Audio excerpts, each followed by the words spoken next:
हाँ, नमस्कार दोस्तों। आप सभी को मालूम है कि आज हम लोग ट्विटर पे कैंपेन चला रहे हैं। तो कैंपेन चलाने का मकसद क्या है?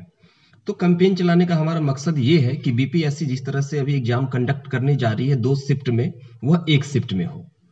अब ऐसा हम क्यों कह रहे हैं? ऐसा इसीलिए कह रहे हैं कि जब 2 शिफ्ट में एग्जाम होगी तो जो क्वेश्चन का स्तर होंगे वो अलग अलग होंगे। क्वेश्चन के स्तर अलग अलग होंगे।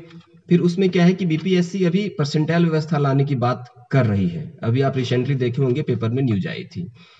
तब होगा क्या कि परसेंटाइल में अब उनको गड़बड़ करने का एक और मौका मिल जाएगा और हम लोग जो है ना समझ नहीं पाएंगे कि परसेंटाइल वो कैसे निकाल रही है। परसेंटाइल में हमारा किसी का नंबर जो है ना समझिए कि 100 है तो उसका 120 हो जा रहा है, किसी का 75 है उसका 100 हो जा रहा है। तो ये जो परसेंटाइल व्यवस्था में हम उलझ करके रह जाएंगे।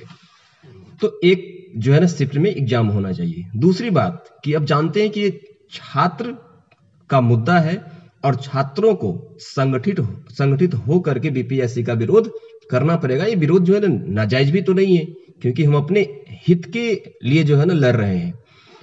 तो चाहे आप बीपीएससी की तैयारी कर रहे हो, चाहे बीपीएससी की तैयारी नहीं भी कर रहे हो, तो प्लीज हमें इस कैंपेन में आप निश्चित रूप से सहयोग करिए। क्योंकि देखिए, बिहार में बहुत सारे आयोग है, बीएसएससी है, बीपीएससी है, बीपीएसएससी है।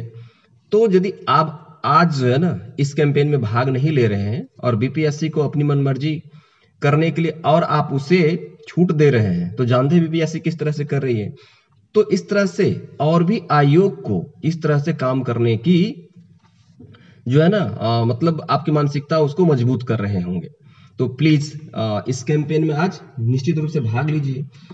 और देखिए, जो छात्र हैं यदि संगठित होकर के किसी मुद्दा को उठाते हैं तो वह निश्चित रूप से वह मुद्दा सफल होगा। आप जानते हैं कि यहाँ तक कि यूपीएससी को भी छात्र के सामने झुकना पड़ा था और 2013-14 में बहुत सारा संशोधन करना पड़ा था। तो चलिए, याद रखिए, ध्यान रखिए कि आज सुबह 11 बजे से ट्विटर पे ज्यादा से ज्यादा कैंपेन करिए, ज्यादा